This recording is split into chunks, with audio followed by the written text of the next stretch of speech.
Telak dan pedas, Johnny Allen bantah Gatot pernah diajak kudeta AHY. Ditulis oleh Sardi di seaworld.com. Ini tentang kelanjutan pernyataan Gatot yang beberapa hari lalu sempat mengaku diajak untuk mengkudeta posisi AHY di Partai Demokrat. Tapi, dia mengaku menolaknya. Nanti, visi yang dilakukan adalah kita mengganti AHY dulu. Mosi tidak percaya, AHY turun. Setelah turun, baru pemilihan. Kata Gatot lewat video yang diunggah di akun Instagramnya. Dia menolak diajak mengkudeta AHY karena mengingat jasa SBY yang pernah memberikan jabatan kepadanya. Saya Pangkostrat, dipanggil oleh SBY ke istana. Kamu akan saya jadikan kepala staf Angkatan Darat. Karena saya terima kasih atas penghargaan ini dan akan saya pertanggungjawabkan, kata Gatot. Saya sempat membahas ini di artikel sebelumnya. Ini aneh, kenapa tidak ribut dari kemarin-kemarin? Kenapa baru ribut sekarang, di saat isu ini mulai riuh? Saya perkirakan orang ini hanya ingin menunggangi isu ini untuk mendongkrak popularitasnya kembali. Logikanya, kalau memang dia benar diajak kudeta AHY dan setia pada SBY, harusnya dia laporkan ini ke SBY. SBY yang biasanya tidak tahan tutup mulut, pasti akan langsung keluar-keluar ke seluruh alam semesta dan kita bakal tahu isu ini dari dulu. Masuk akal? Ternyata pernyataan Gatot ini dibantah mentah-mentah.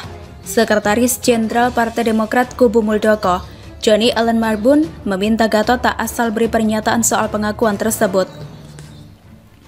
Pertama, mohon adik saya untuk mengatakan, siapa salah satu di antara kami yang melakukan KLB ini, yang dibilang mengajak. Tolong, itu jangan asal asbun atau asal bunyi, kata Johnny. Johnny mengatakan, sebagai jenderal bintang 4, tak seharusnya Gatot bicara sembarangan. Apalagi mengaku diajak terlibat untuk mengkudeta posisi AHY.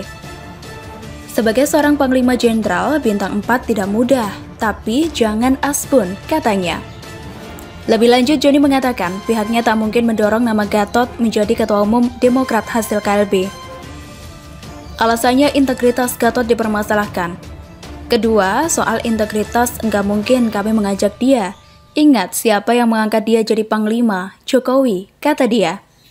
Nah, kan jadi malu sendiri. Sekarang bola panas ada di tangan Gatot sendiri. Kalau merasa dia benar, silahkan berikan bukti.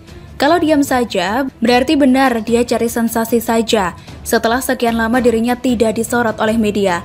Terutama kami, yang beberapa waktu terakhir ini seolah lenyap entah kemana. Ibarat muncul sebentar, cari sensasi, viral, lalu lenyap tanpa kabar.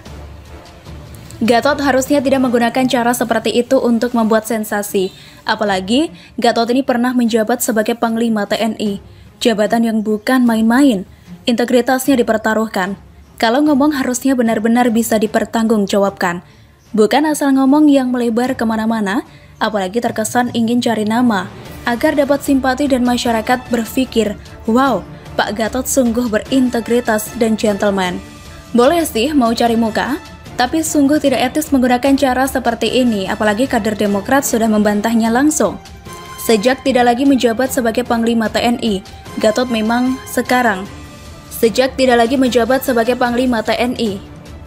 Gatot memang kesannya berubah, dari orang yang netral, atau setidaknya dari luar, menjadi orang yang tendensius. Apalagi setelah menjadi salah satu deklarator kami, dia menjadi makin berbeda.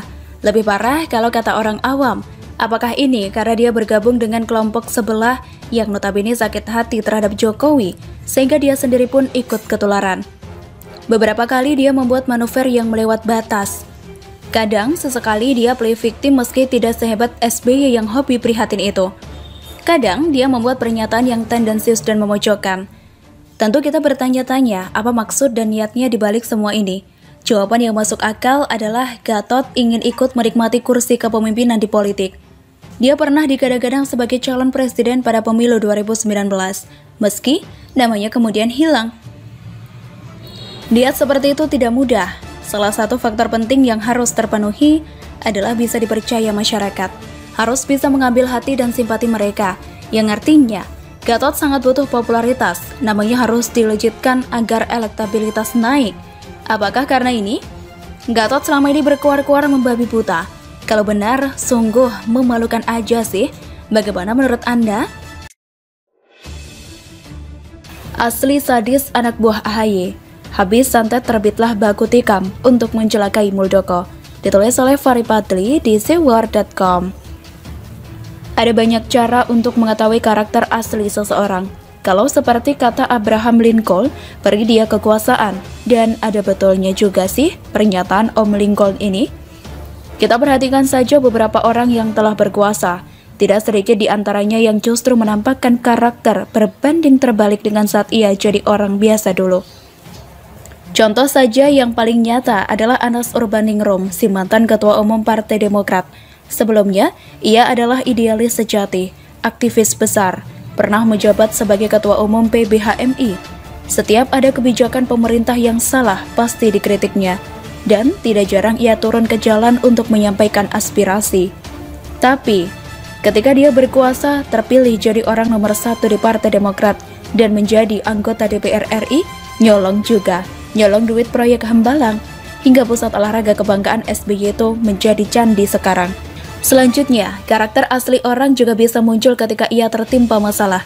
Sampai-sampai di kalangan pecinta alam, ada kata bijak yang begitu familiar, yakni, kalau mau tahu sifat asli seseorang, ajaklah naik ke gunung. Karena, naik gunung itu tidak gampang loh, capek, kaki pegel, kadang terpeleset. Apalagi bareng teman, ada saja masalah yang muncul. Di tengah jalan tiba-tiba hujan deras, kehabisan air minum, ada yang pingsan dan terkadang teman butuh bantuan di saat kita sedang bernafas saja susah. Disinilah karakter kita diuji. Apakah kita seorang individualis sejati atau justru mau berkorban untuk orang lain? Nah, begitupun dengan kader Partai Demokrat kubu AHY. Perlahan tapi pasti, satu persatu karakter asli pendukung putra SBY tersebut mulai kelihatan. Pasca partai itu tersandung masalah, yakni ada kader yang kecewa dengan kepemimpinan AHY, hingga menggelar kongres luar biasa di Deli Serdang Sumut beberapa waktu yang lalu. Pada intinya, beberapa orang di kubu AHY pengen melumpuhkan Muldoko dan kawan-kawan dengan cara yang tidak baik alias dengan cara yang bertentangan dengan norma hukum dan agama. Lantas, cara-cara keji apa saja yang ingin dipakai oleh kubu AHY itu? Pertama, santet. Siapa sih yang tidak kenal santet? Pembaca Seward pasti sangat familiar dengan kata ini, yakni upaya untuk mencelakai orang lain dari jarak jauh dengan menggunakan ilmu hitam. Apalagi, dulu ada filmnya yang berjudul Misteri Banyuwangi atau Dukun Santet, yang dibintangi oleh Anton Yanuar dan Arif Tarikasan. Biasanya yang dapat melakukan santet ini adalah seorang dukun penghamba setan, sedangkan yang kena lazimnya keluar paku dan jarum dari tubuhnya secara tiba-tiba.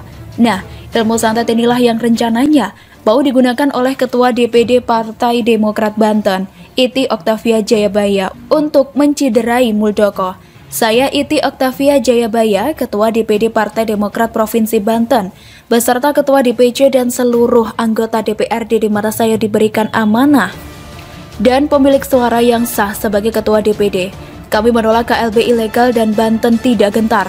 Kami tetap setia dengan ketum kami yang ganteng, Bapak AHY. Kalaupun perintah lain kami harus turun berdemo, kami siap. Santet Banten akan dikirim untuk KSP Muldoko, ujar Iti beberapa waktu yang lalu. Kedepannya, kalau terjadi apa-apa dengan Pak Mul, si Iti ini yang patut dicurigai, karena ancaman hendak menyantet itu keluar dari mulutnya sendiri. Dan, kalau seandainya malah dia yang kena santet, atau santet berbalik ke dukun pengirim, berarti ilmu kepala staf kepresidenan jauh lebih sakti daripada dukun Banten yang menyantetnya. Selanjutnya, ada lagi pendukung AHY yang menunjukkan sikap barbarnya, yaitu Ketua Partai Demokrat Sulawesi Selatan, Nikmatullah RB.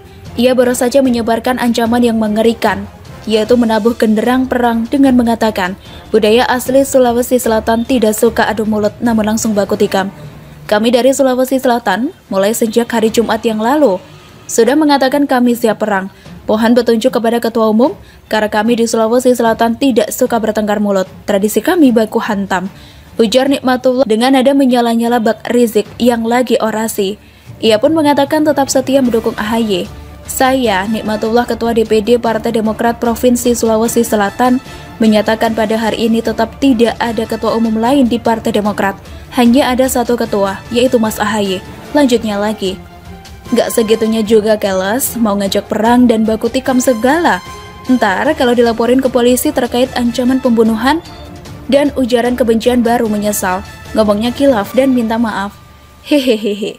Dengan melihat karakter pendukungnya yang agak barbar, seperti itu gak kebayang ya kalau AHY bertarung di Pilpres 2024 mendatang.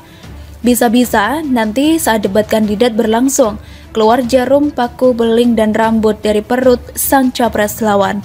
Benar-benar mengerikan. Mudah-mudahanlah dia nggak jadi capres Vergoso, biar dukun santet nggak dapat panggung di negeri ini.